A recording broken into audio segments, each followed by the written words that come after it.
Chapter 1. More. I believe in more of God, more to come, to be sure, but also more now. We can know God more. You can know God more. I've always enjoyed pictures and posters of the paintings of Vincent van Gogh, but seeing the paintings themselves in the Musée d'Orsay in Paris blew my mind. Their colour and movement was extraordinary. I've always enjoyed recordings of The Lark Ascending by Ralph Vaughan Williams, but when I heard it performed live in the Sheffield City Hall by the English Chamber Orchestra, I had to wipe the tears from my eyes. My heart was carried up on the soaring notes of the violin. I was delighted to read recently that my football team, Sheffield United, had beaten our local rivals, a team whose name I forget. But when I was there, in the stadium, as they put goals past their opponents, that was different. Grown men hugged each other in delight. I love watching TV shows about the British countryside, but when I set off on a walk, I literally skip with joy and giggle to myself. That's not an exaggeration. In the same way, I've always enjoyed reading about God, but to experience God himself blows my mind, brings tears to my eyes, or makes me skip, and sometimes all three. This book is about how you can experience more of God.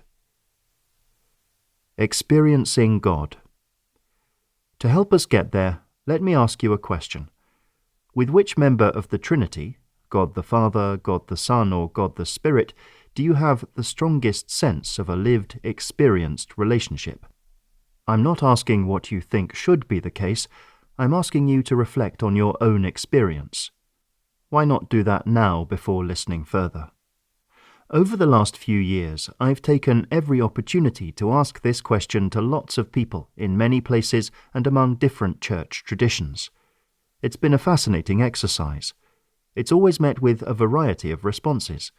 Some people say the Father, others the Son, others the Spirit, and others some combination.